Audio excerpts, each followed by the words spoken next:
Hello, my friends. Thanks for watching. Please like, comment, and subscribe. I'd always thought being home alone was exciting. At 14, I felt like I had entered a world where responsibility mixed with freedom. And that first night my parents went out for a weekend trip, I was thrilled. My house was old but familiar, the kind of place where every squeak in the floorboards felt like an echo of home rather than a threat. Or at least, that's what I kept telling myself.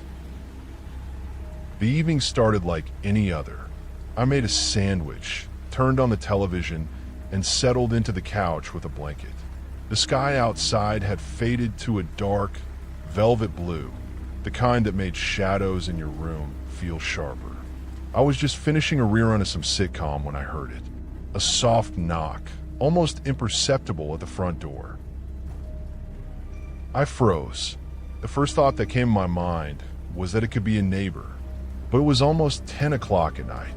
No one knocks at our door this late. Hello, I called out, my voice braver than I felt. Nothing, just the silence of the house. I tried to convince myself it was nothing, probably just the wind rattling something outside. I went to the window and peeked out.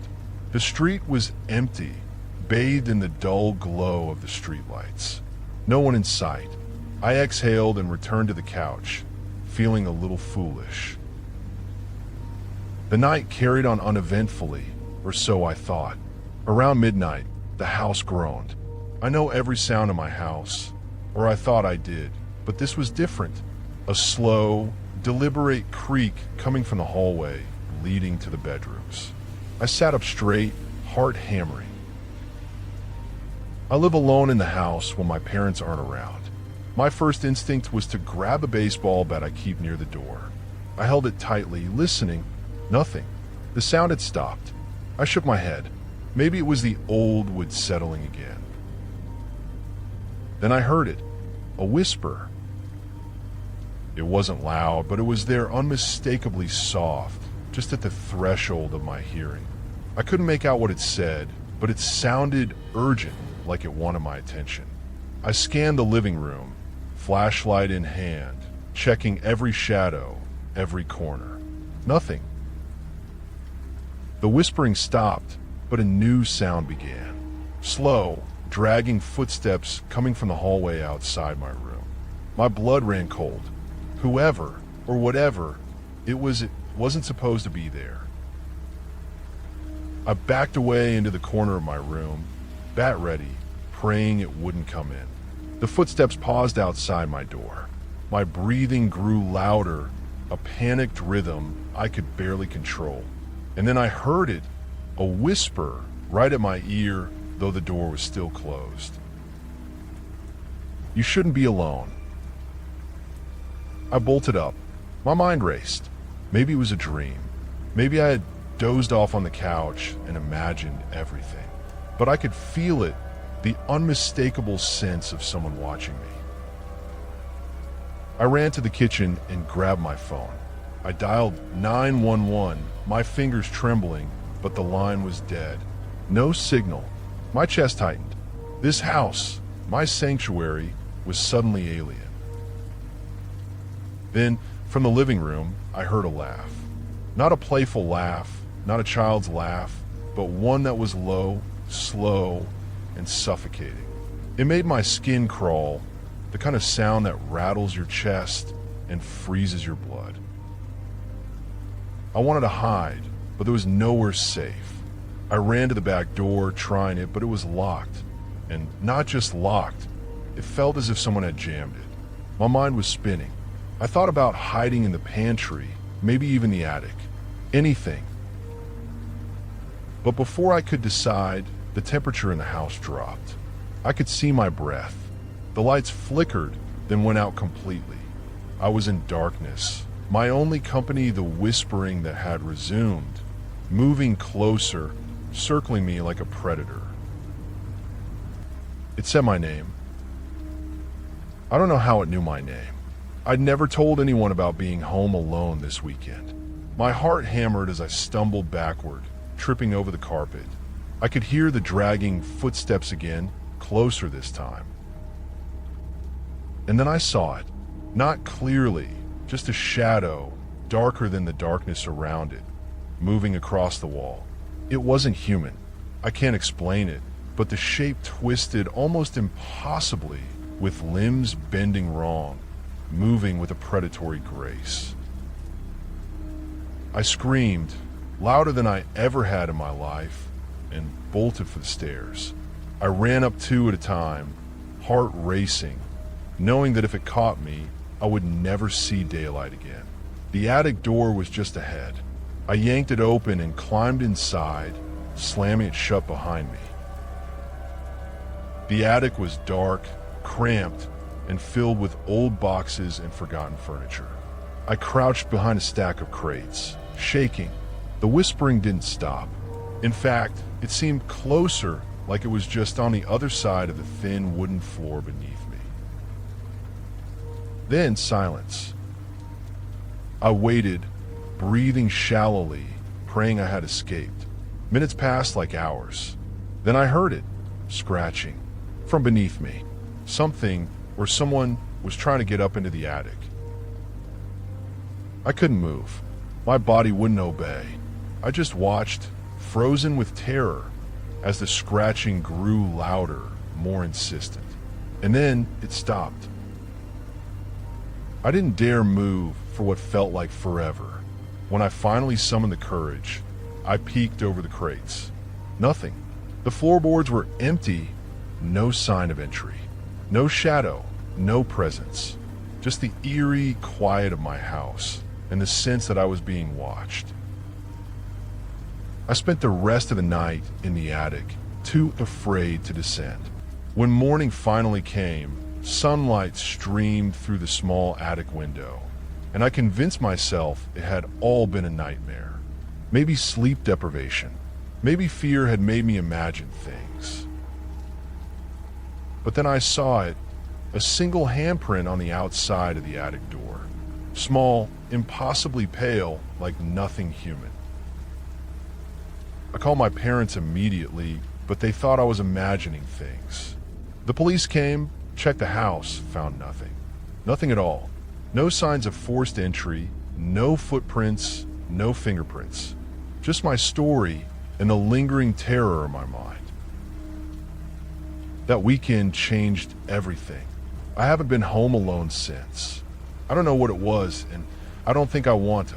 But sometimes at night, I swear I can hear a whisper just outside my door calling my name. And I know that if I ever let my guard down, it will come back. Some nights, I'll lie in bed, staring at the ceiling, listening to the creaks of the house, knowing I'm not alone. And I wonder if it's always been here, waiting for the perfect moment. Waiting for me.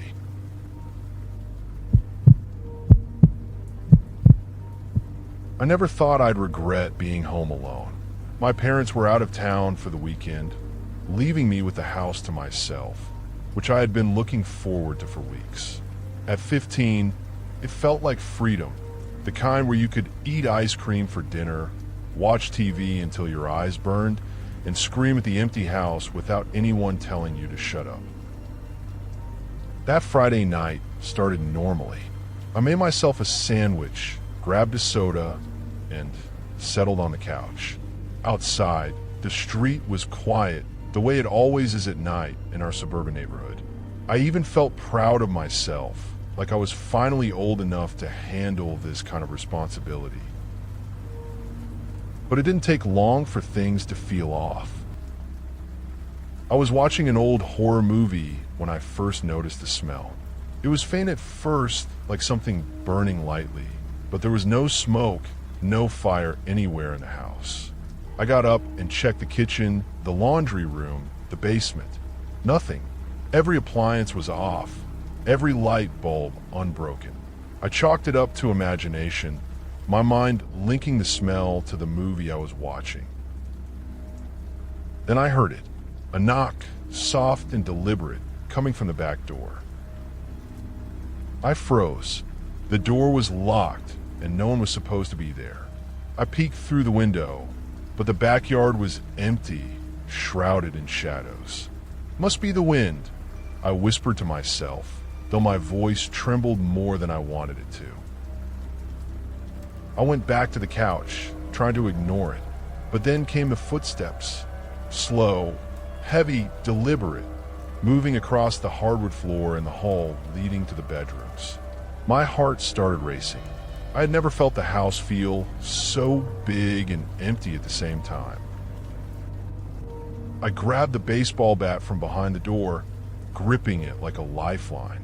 "Who's there?" I called out, trying to sound braver than I felt. No answer, just the dragging of footsteps, then a pause like whoever or whatever it was listening.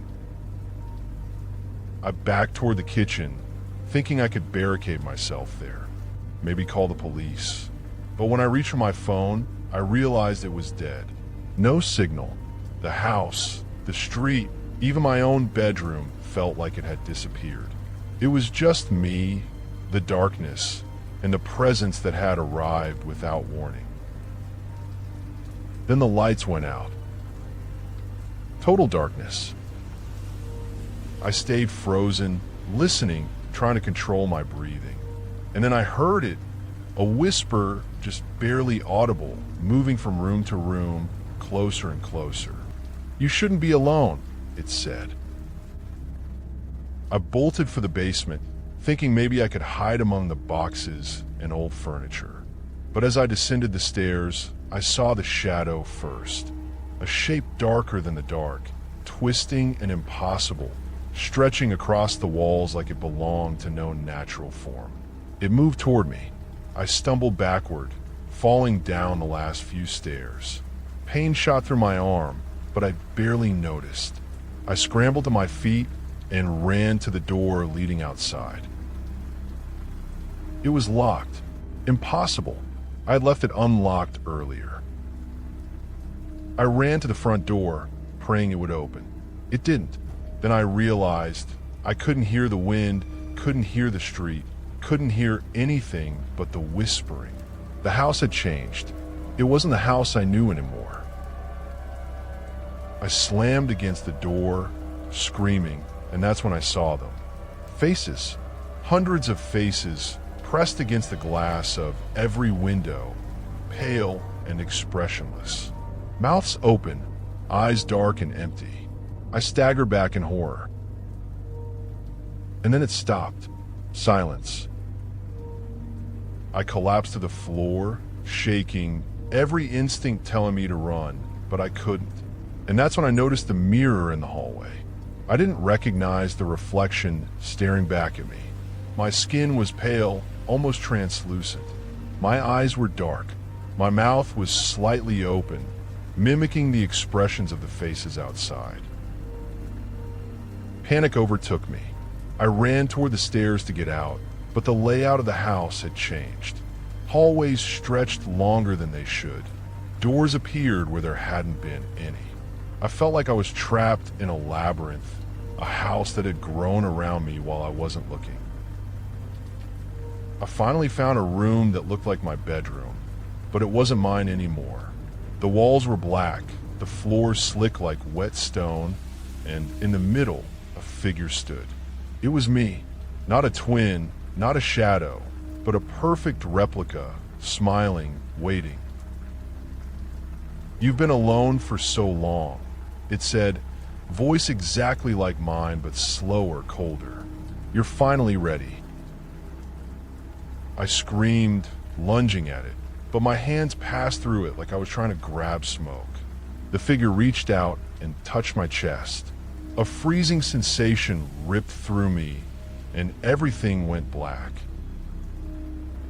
When I woke, I was lying on the couch. Morning sunlight streamed through the windows, and the house looked normal again. My parents were still away. My phone had full signal. Everything was exactly as it should be. I told myself it had been a dream, a nightmare brought on by too many scary movies. But when I stood up and looked in the mirror, I realized the truth. It was smiling. Not me.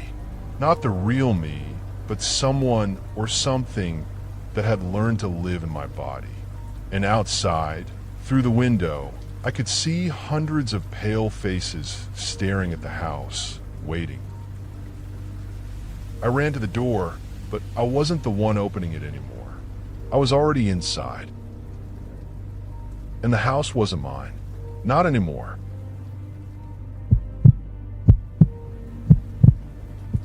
I had been looking forward to the weekend for weeks. My parents were leaving for a small getaway, trusting me to stay home alone.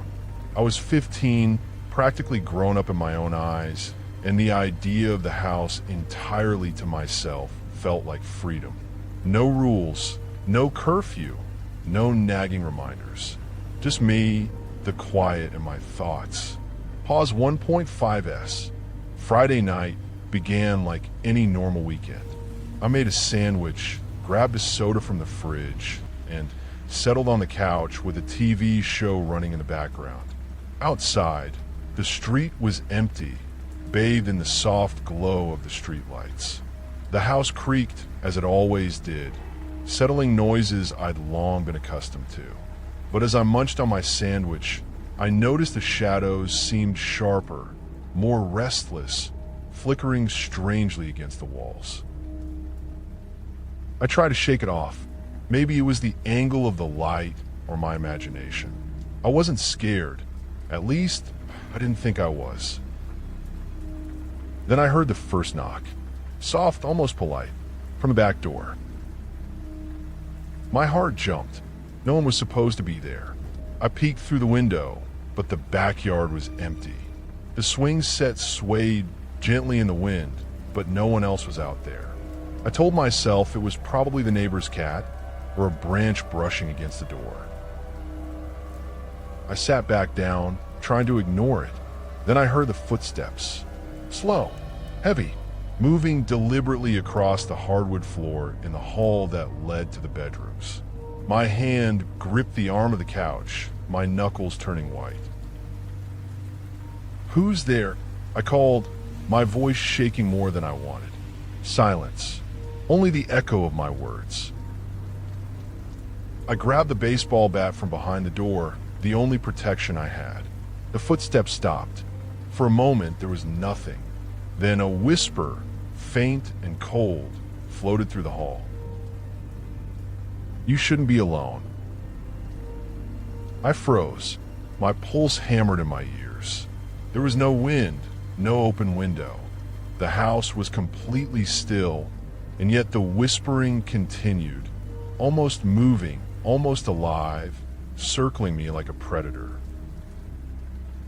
I backed away toward the kitchen, thinking I might barricade myself there, but then the lights flickered. The TV went off. The air felt heavy, as if the house itself was pressing down on me. My breath came in short, panic gasps. I ran to my parents' bedroom, hoping to find the phone, but it was dead, completely dead. No dial tone, no signal. The house seemed to absorb all sound. My own screams sounded muffled.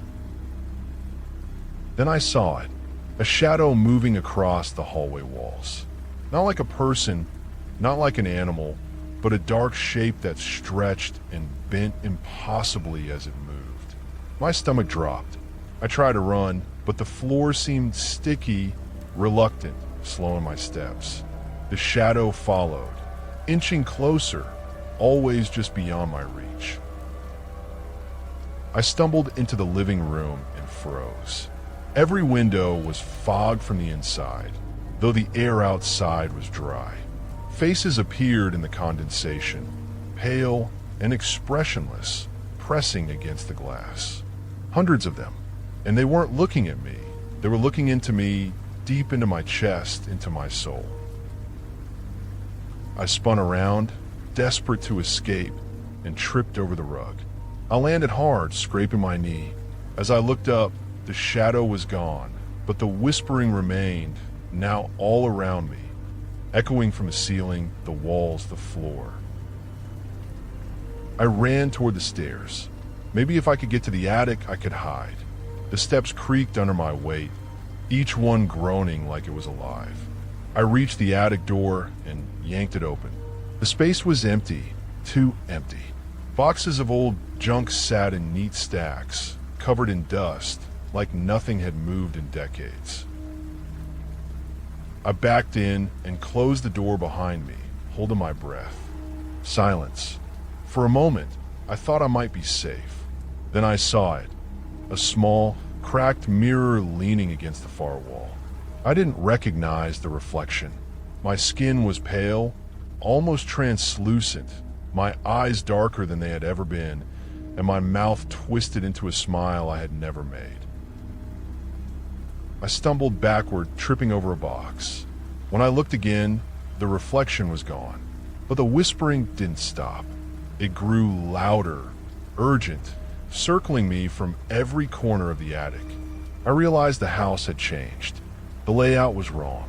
Hallways stretched impossibly long. Doors appeared where there hadn't been any before, and I couldn't find the stairs back down. I screamed, pounding on the attic door, but it didn't budge. It was as if the house had swallowed me whole. The whispering became words now, repeating my name, mocking me, pulling me into corners I couldn't see. Then I understood. The house wasn't haunted in the way I had always imagined. It wasn't spirits or burglars or monsters in the shadows. It was feeding on me, learning me, reshaping itself around my fear. I try to remember the times I had been alone before, the small creaks and noises that never bothered me. And that's when I saw it. Not a shadow, not a reflection this time, but a figure at the far end of the attic. It was me, not a twin, not a double, me but wrong, smiling, patient, as if it had been waiting for this moment for years. "You're ready," it said. "You belong here now." I backed away, heart hammering. The whispering rose into a roar, echoing through the attic, through the walls, through me. And then it reached for me. I ran, turned, ran again, but every step I took only brought me closer to it. And then the attic fell away. I wasn't running anymore. I was floating, suspended in a void of darkness, endless and empty. My body felt weightless, detached. I tried to scream, but no sound came out. When I finally opened my eyes, I was standing in the living room. The sun was shining through the windows. The house looked perfectly normal. My parents were still away, and my phone had signal again. I told myself it had all been a nightmare, a result of fear and isolation. I tried to laugh it off, telling myself I was imagining things. But when I glanced into the mirror in the hallway, I froze. My reflection wasn't me. It was smiling, waiting. And I knew, with a certainty that made my blood run cold, that one day it would step out of the mirror and the house finally would be empty for good. From that day on, I never stayed home alone again. Not because I was scared of what might happen, but because I knew the house was patient, and I knew it was still learning.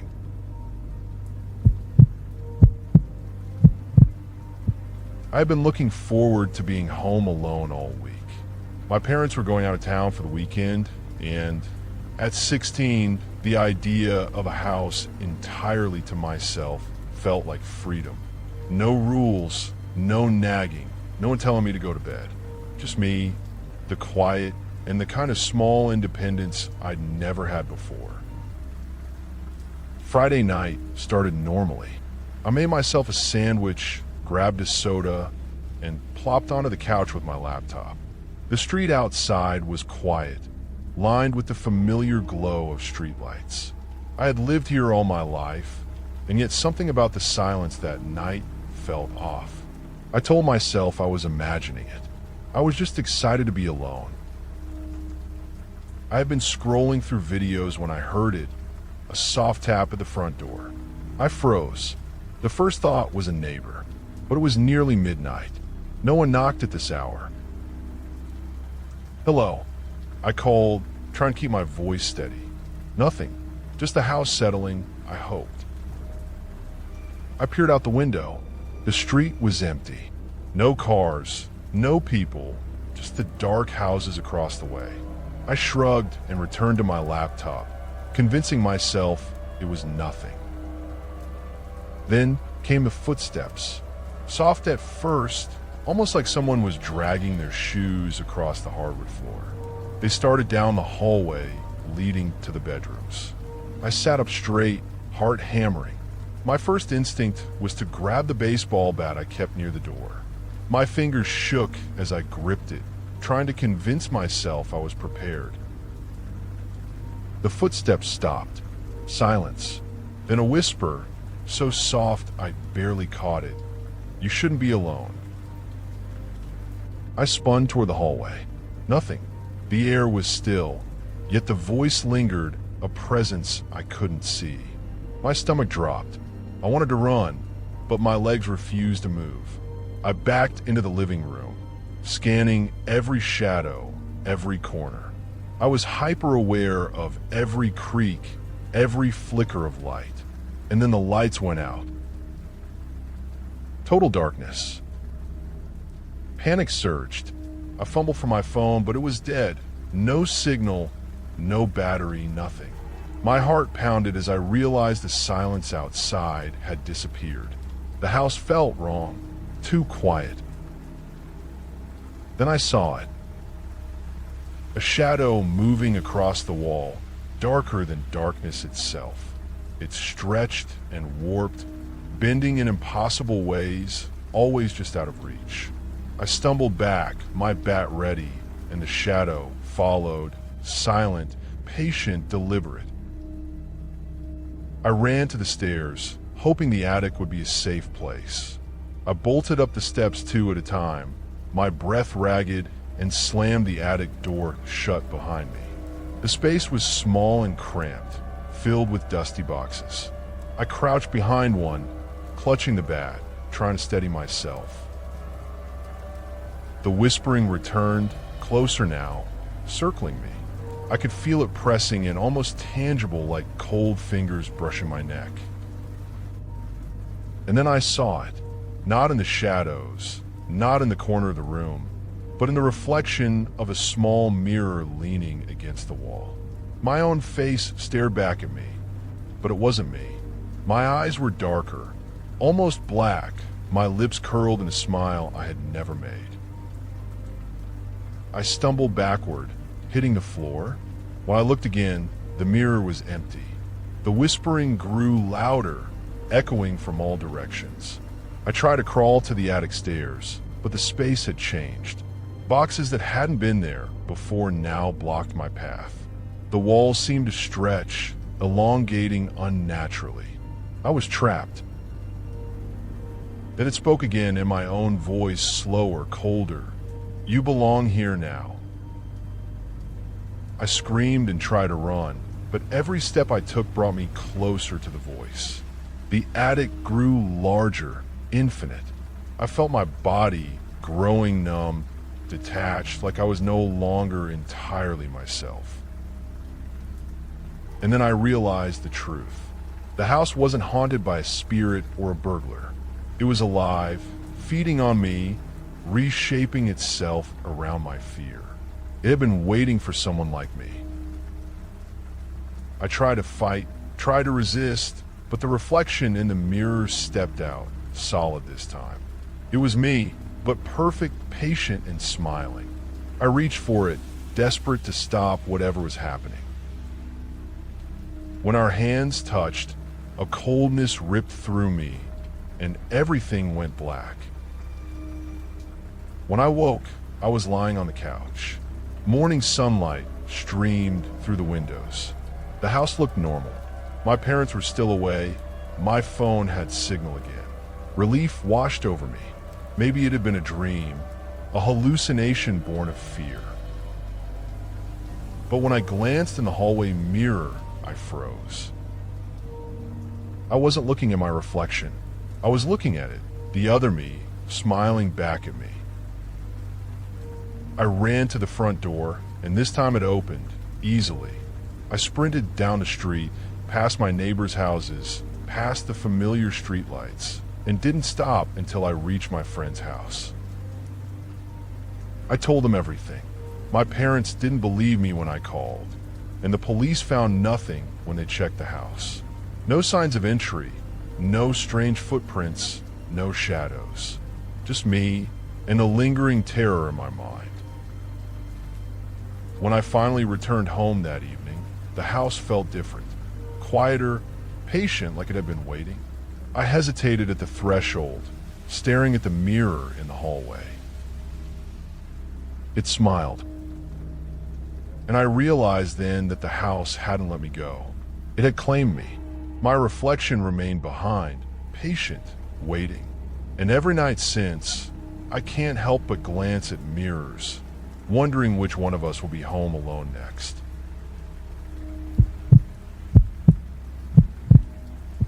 I had always liked being home alone. At 16, it felt like freedom, the kind of freedom you only get when your parents leave town for the weekend and trust you not to burn the house down. That Friday, they were gone early, and I had the house entirely to myself. I made a sandwich, grabbed a soda, and flopped onto the couch, thinking I could finally enjoy the quiet. The first few hours were perfect. I binge-watched shows, scrolled through my phone, and even left the porch light off without worrying. The night was still, the kind of still that lets you hear every small creak in a house, every faint rattle of pipes. I told myself it was nothing. I was alone. I was safe. I was wrong. It started around 10 o'clock. I was heading to the kitchen for another soda when I heard it, a faint tapping at the back door. At first, I thought it was the wind or a branch hitting the glass. But the sound persisted, soft, deliberate, rhythmic. Someone was knocking. I froze. The door was locked. No one should be here. I peeked through the curtain. Empty backyard. Nothing but shadows and the pale glow of the streetlight. Probably just a raccoon, I muttered to myself. My voice sounded braver than I felt. I went back to the couch, but the tapping didn't stop. It moved. Now, it was coming from the windows facing the street. I sat frozen, my heart pounding, listening as the taps grew heavier, more deliberate, almost impatient. I grabbed my phone. No signal. The house phone didn't work. I felt a rush of panic. My sanctuary, my home, suddenly felt alien. And then I heard the footsteps. Not outside, inside, slow, dragging steps along the hallway that led to my room. My breath caught in my throat. I didn't want to move. I didn't want to scream. I didn't want to see what it was. I tried to convince myself it was my imagination, maybe a trick of the house settling. But then the whispering started, soft, just on the edge of hearing. Don't be afraid. We're just here. The voice was calm, almost soothing, but it chilled me. There was no one there, and yet it felt close, as though it brushed against my shoulder. I bolted to the kitchen, grabbing a knife from the block, thinking I could at least defend myself. The house was wrong. I don't know how to explain it, but the walls seemed taller, the hallways longer. I ran toward the basement, thinking I could hide among the boxes and clutter. But the basement door was gone. The entryway was just a wall now, solid and unbroken. I ran upstairs, hoping the attic might be a refuge. The steps creaked beneath me, but something else creaked too, something moving faster than I could see. Shadows twisted along the walls, stretching, bending, always just at the edge of my vision. When I reached the attic, I slammed the door behind me and hid behind a pile of old furniture. I could feel the air in the room grow heavy, almost viscous, as if it was trying to push me down. The whispering returned, louder now, coming from all directions. "You belong here now," it said. I couldn't breathe. My vision blurred. Then I saw it. My reflection in an old mirror leaning against the wall. But it wasn't my reflection. My eyes were blacker, my lips twisted into a smile I had never made. My reflection moved differently, deliberately, almost like it was waiting for me. I stumbled backward, tripping over a box, and when I looked again, the mirror was empty. The attic had changed. It wasn't the same cramped space I had entered. It stretched endlessly in every direction, filled with shadows that flickered and moved, whispering my name. I ran, but every step seemed to go nowhere. Every turn brought me back to the same spot. And then I realized I wasn't alone. Not really. Something had taken up residence in the house, learning my routines, my fears, reshaping everything around me. It was me, and it wasn't me. A figure stepped from the shadows. My figure.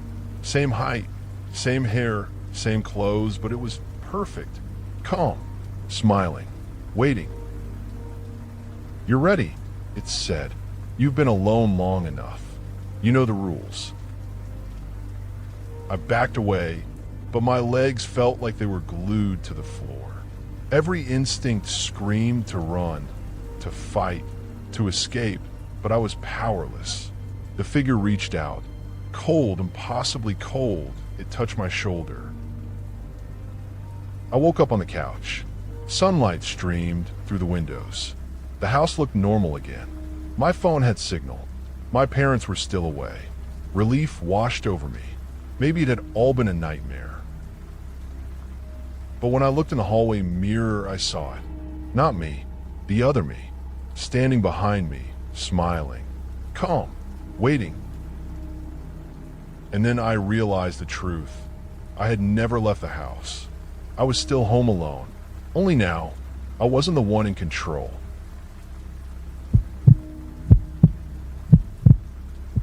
I had been looking forward to a weekend alone for weeks. My parents were leaving for a conference out of state, and for the first time in my life, I had the house entirely to myself. At 15, it felt like freedom, the kind you can taste in the quiet of an empty house, the kind where you can watch whatever you want, eat what you want, and go to bed whenever you want.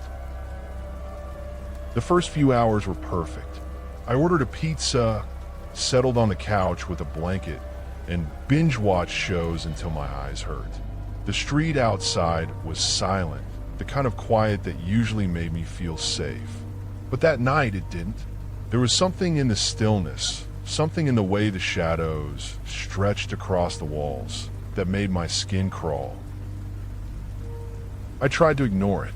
I was home alone, and alone didn't mean afraid. It started with a smell. Faint at first, like something burning, but there was no smoke, no fire. I checked the kitchen and the living room. Everything was fine. The smell lingered, subtle and sour, and it made the hair on my arm stand on end. Then I heard the first knock, soft, deliberate from the back door.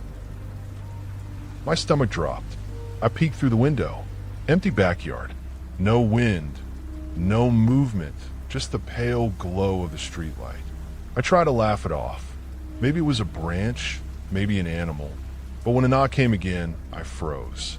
It was slower this time, heavier, almost impatient. I called out, "Who's there?" My voice trembled. Silence. The house, usually familiar and comforting, now felt alien. I grabbed the baseball bat from behind the door, feeling its weight, thinking it would somehow protect me. The knocking stopped, but then I heard it. Footsteps, dragging, heavy, coming from the hallway that led to my bedroom. I froze. My heart hammered. I wanted to run, but my legs refused to move. The steps paused outside my door. A whisper followed, soft, almost soothing. Don't be afraid. We're just here. I bolted to the kitchen, fumbling for my phone. Dead. No signal. Even a landline didn't work. I was completely alone, powerless. I tried to think rationally. Maybe someone had broken in, but everything was locked. The doors, the windows, every bolt and latch. And yet the footsteps continued, circling the house, moving with a precision that didn't make sense. I ran to the basement, hoping to hide among the boxes, but the basement door had vanished. In its place was a solid wall. I stumbled back, panic clawing at me. The air grew colder. My breath came out in ragged puffs, though the air wasn't cold enough to frost. The shadows in the corners of the living room twisted, stretching unnaturally. I could feel them moving toward me, patient, deliberate, alive. I ran upstairs, thinking maybe the attic could be a refuge. The stairs groaned beneath me, but it wasn't the wood. It was something else, some unseen weight pressing down. I reached the attic door and yanked it open. The space was small, cramped, filled with boxes of forgotten junk. I crouched behind a pile, trying to calm my racing heart. The whispering returned, louder, closer, circling me from all directions. "You belong here now," it said. I turned, trying to find the source, and saw my reflection in a cracked mirror leaning against the far wall. My own face stared back, but it wasn't my face. The eyes were darker, blacker than they had ever been, and my lips curved into a smile I had never made. I screamed and stumbled backward. When I looked again, the mirror was empty. The attic had changed. The walls stretched into infinity, filled with shadows, whispers, and shapes I couldn't name. Then I saw it, a figure stepping out of the darkness. My figure, same hair, same height, same clothes, but calm, smiling, waiting. "You've been alone long enough," it said. "You know the rules." I tried to run, but the space shifted beneath me. Every step I took brought me closer to it. My own reflection reached out and touched my chest. Cold, impossibly cold, and then darkness. When I woke, I was lying on the couch. Morning sunlight streamed through the windows. The house looked normal. My parents were still away. My phone worked. I tried to convince myself it had all been a dream. But when I looked in the mirror, it wasn't my reflection staring back. It was the other me, smiling, patient, waiting. I ran to the front door. It opened easily. I ran down the street, past the neighbors' houses, past the familiar streetlights, not daring to look back. I didn't stop until I reached my friend's house. When I told them, they didn't believe me. The police found nothing when they checked my house. No forced entry, no shadows, no whispers. Just me and the lingering terror in my mind. I returned home the next evening, determined to convince myself it was over. But the house felt different, patient, waiting. I stared at the mirror in the hallway and realized the truth. It hadn't let me go. It had claimed me.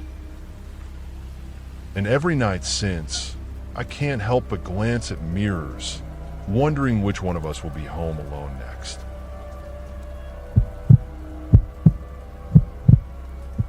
I had always liked being home alone. It made me feel like I had the world to myself, even if it was just my suburban house on Maple Street. My parents were going out of town for the weekend, leaving me in charge for the first time in months. At 16, it was freedom, the kind you don't realize is fragile until it's gone.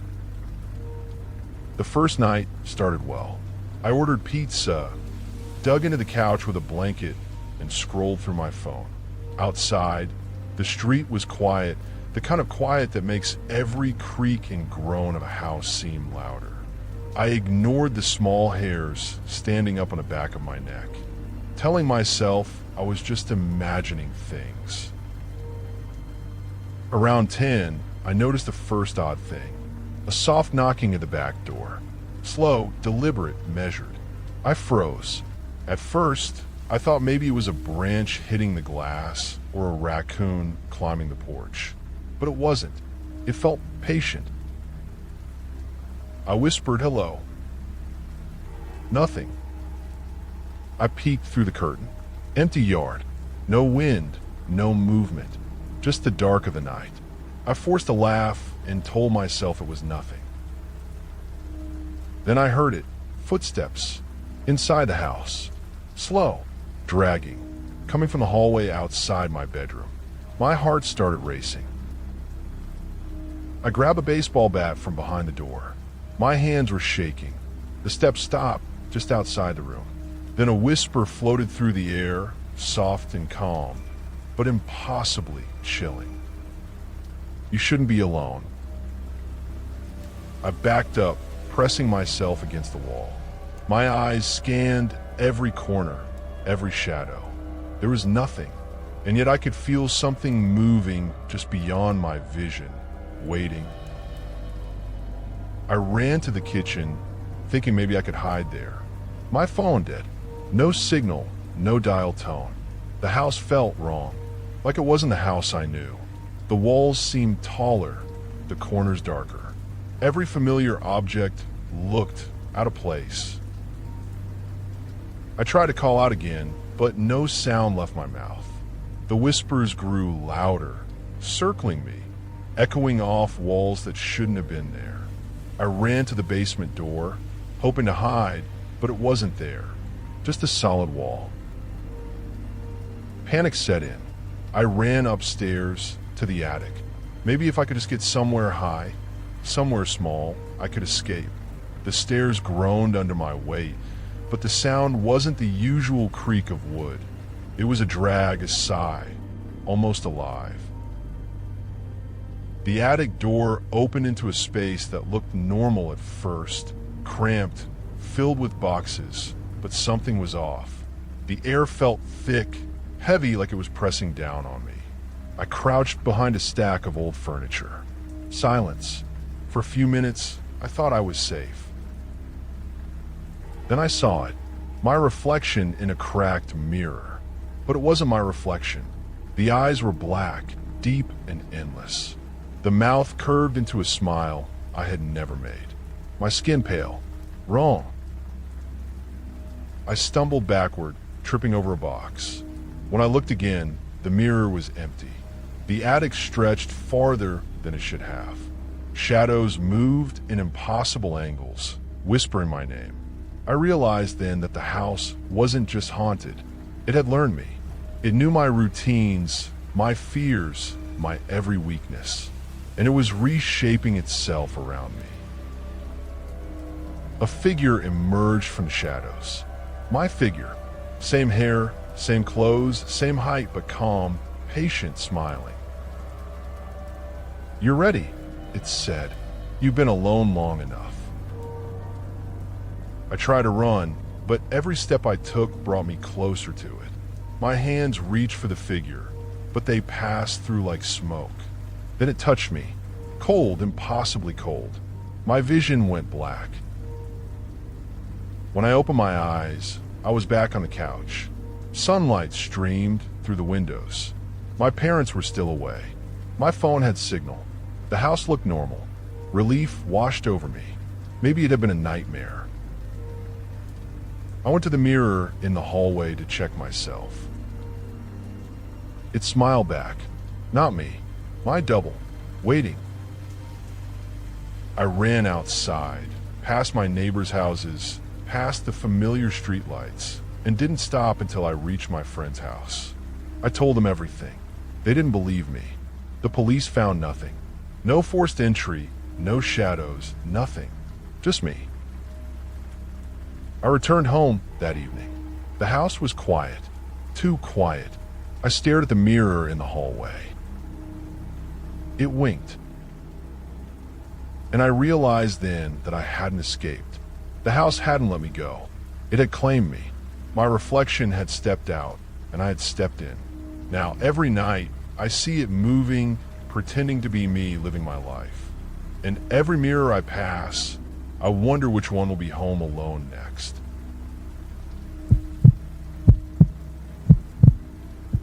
I had been looking forward to being home alone for weeks.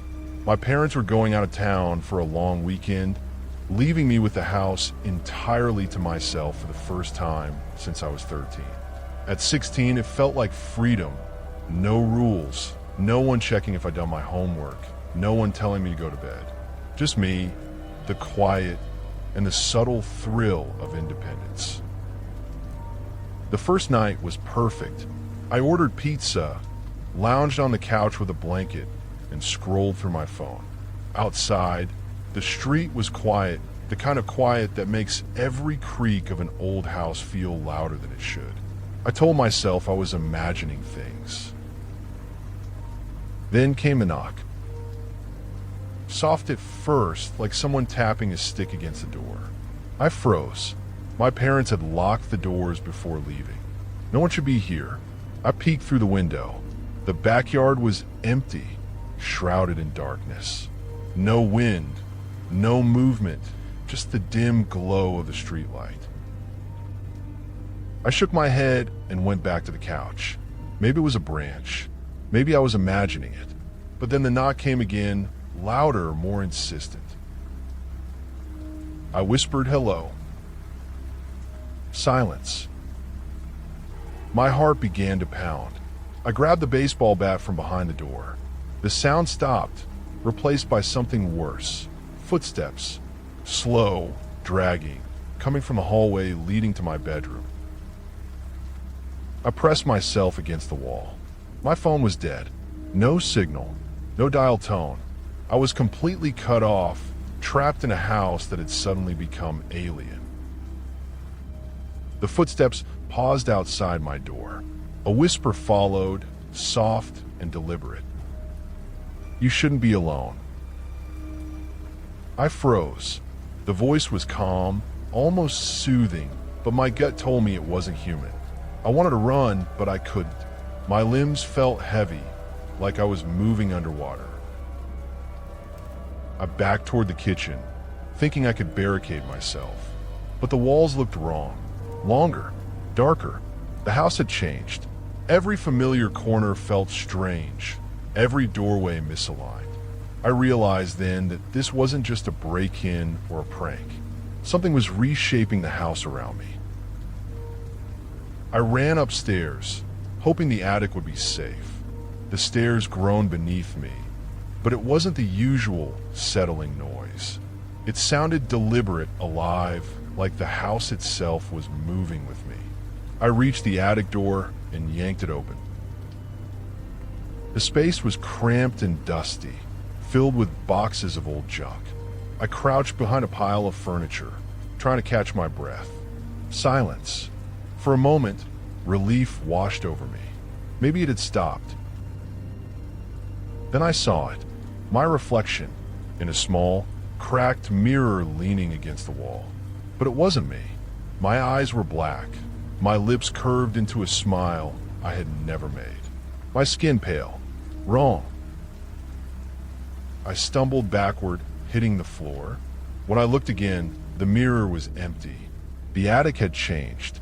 The walls stretched farther than they should, shadows twisting in impossible directions, whispering my name. Then I heard a voice behind me. My voice. You belong here now. I turned and saw it. Me. Same hair, same clothes, same height, but calm, smiling, patient.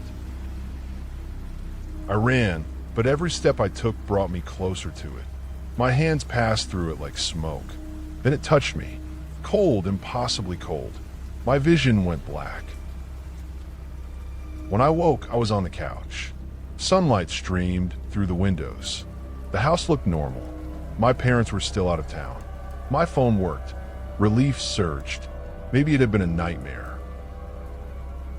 I went to the mirror in the hallway. My reflection smiled.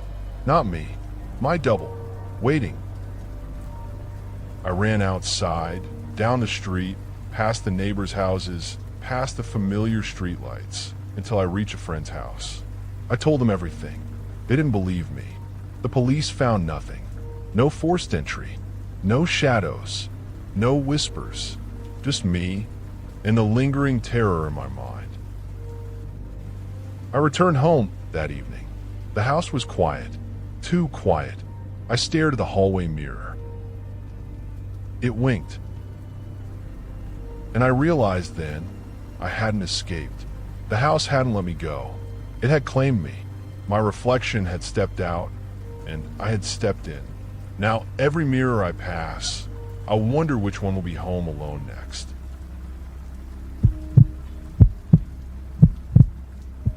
I've been looking forward to being home alone for months. My parents were going out of town for a long weekend, leaving me alone in the house for the first time since I could remember. At 16, it felt like freedom. I could watch what I wanted, eat whatever I wanted, stay up as late as I wanted. It was mine, all mine. Pause 1.5s. The first night went smoothly. I ordered pizza, sprawled on the couch, and watched movies until my eyes burned. The street outside was quiet, just the usual suburban stillness. The kind of stillness that makes you aware of every little creak and groan in a house you've lived in for years. That's when it started. I smelled it first. Something like smoke, faint and acrid, though there was nothing burning in the house. I checked the kitchen, the living room, even the laundry room. Everything was fine. I shrugged it off, blaming the oven I had used earlier, though nothing was wrong with it. Then came a knock. Soft, at first, a polite, deliberate rap on the front door. My heart stopped. My parents always locked the doors before leaving. No one should be here. I peeked through the window. Empty porch. No shadows. No movement. Nothing. I backed away, trying to convince myself it was the wind, a branch, maybe a stray animal. But then it came again. Louder, more insistent. Hello. I call, my voice trembling. Silence. I grabbed the baseball bat from behind the door. My pulse raced. The knocking stopped. Then the footsteps began. Inside the house. Slow, dragging, purposeful. Coming from the hallway leading to my bedroom. I froze. My limbs refused to move. My phone did. No signal. Even a house phone didn't work. I was alone, completely cut off. The footsteps paused outside my room. Then a whisper, soft and deliberate, drifted through the air. You shouldn't be alone. I scrambled toward the kitchen, thinking I could barricade myself there, but the layout of the house had changed. Hallways seemed longer, corners darker. Every door I passed felt unfamiliar. I realized I wasn't in my house anymore. Not really. I ran upstairs, hoping the attic would be a refuge. The stairs creaked beneath me, but the sound wasn't natural. It groaned, dragged, like something alive was moving beneath me. I reached the attic door and yanked it open. The space looked normal at first, cramped, filled with boxes of old junk. I crouched behind a pile of furniture, clutching the bat, trying to steady my breath. Silence. For a few moments, I thought I was safe. Then I saw it, my reflection, in a small, cracked mirror leaning against the wall. It wasn't me. Not quite. The eyes were darker, deeper than any human eyes should be. My lips curved into a smile I had never made. My skin, pale, almost translucent, wrong. I stumbled backward, tripping over a box. When I looked again, the mirror was empty. The attic had changed. The walls stretched, shadows twisting and stretching in impossible ways. Whispering, my name, over and over. Then I heard a voice behind me. My voice. You belong here now. I turned. My double was standing there. Same hair, same clothes, same height. Calm, patient, smiling. I tried to run, but every step I took brought me closer to it. My hands reached for the figure, but they passed through like smoke. Then it touched me. Cold, impossibly cold. My vision went black. When I woke, I was on the couch. Sunlight streamed through the windows. The house looked normal. My parents were still away. My phone worked. Relief washed over me. It had been a dream, a nightmare. I went to the mirror in the hallway. My reflection smiled. Not me, my double, waiting. I ran outside, down the street, past my neighbors' houses, past the familiar streetlights, until I reached a friend's house. I told them everything. They didn't believe me. The police found nothing. No signs of entry. No shadows. No whispers. Just me, alone, and the lingering terror in my mind. I returned home that evening. The house was quiet. Too quiet. I stared at the hallway mirror. It winked. And then I realized I hadn't escaped. The house hadn't let me go. It had claimed me. My reflection had stepped out, and I had stepped in. Now, every mirror I pass, I wonder which one will be home alone next.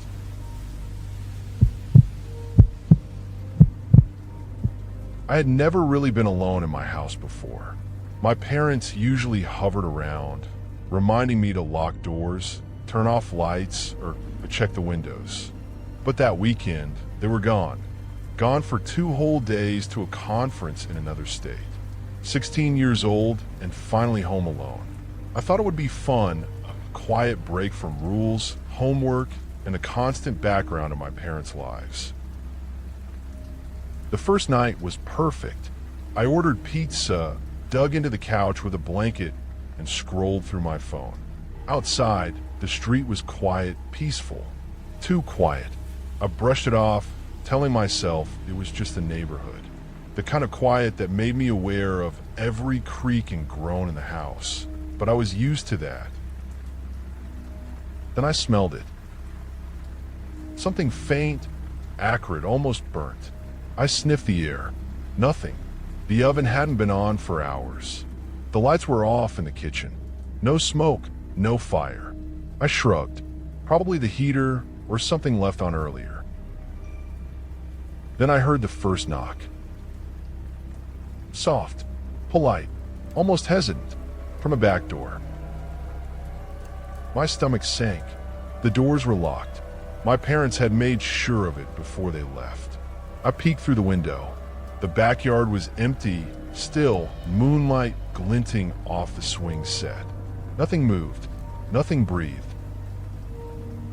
I told myself it was a branch or the wind, maybe even an animal.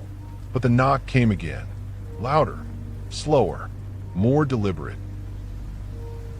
Hello, I called, my voice shaking more than I wanted. Silence. I grabbed the baseball bat from behind the door. My pulse pounded in my ears. The knocking stopped. Then the footsteps began. Slow, heavy, deliberate, coming from the hallway that led to my bedroom. I pressed myself against the wall, trying not to make a sound. My phone was dead. No signal. The house phone didn't work either. I was completely alone and somehow completely trapped. The steps stopped outside my bedroom. Then I heard the whisper. You shouldn't be alone. It was calm, almost soothing, and yet it froze me where I stood. My stomach turned to ice. I ran to the kitchen, thinking I could barricade myself, but the hallway seemed longer than usual. Corners I knew well twisted in strange ways. Doors I remembered were gone. I realized the house was different, reshaped, somehow alive. I ran upstairs. Maybe the attic. Maybe if I got somewhere high, small, I could hide. The stairs groaned under me, but it wasn't with settling. It was alive, shifting, echoing with each of my steps. The attic door opened into the familiar cramped space filled with boxes and old furniture. I crouched behind a pile of stacked chairs and tried to calm my racing heart. Silence fell. For a few moments, I thought I might be safe. Then I saw it, my reflection, in a small, cracked mirror tucked in the corner. It wasn't me. Not really. The eyes were darker, unnaturally deep. The mouth curved into a smile I had never made. The skin was pale, almost translucent, wrong. I stumbled backward, tripping over a box. When I looked again, the mirror was empty. The attic had grown larger. Shadows flickered in impossible ways, twisting and bending, whispering my name over and over. Then a voice spoke behind me. My voice. "You belong here now." I turned. My double was standing there. Same hair, same clothes, same height. Calm, patient, smiling. I ran, but the space shifted beneath me. Every step I took brought me closer to it. My hands reached for it, but passed through like smoke. Then it touched me. Cold. Impossible cold. My vision went black. When I opened my eyes, I was on the couch. Sunlight streamed through the windows. The house looked normal. My parents were still out of town. My phone worked. Relief washed over me. Maybe it had been a dream. I went to the mirror in the hallway. My reflection smiled. Not me. My double. Waiting. I ran outside, down the street, past my neighbors' houses, past the familiar streetlights, until I reached a friend's house. I told them everything. They didn't believe me. The police found nothing. No forced entry. No shadows. No whispers. Just me, alone, carrying a terror that didn't make sense. I returned home that evening. The house was quiet. Too quiet. I stared at the hallway mirror, and then I saw it. My reflection walking out of the mirror toward me. Only this time, I didn't run. It reached out and stepped forward. I realized then, too late, that the house didn't want me to escape. It had claimed me.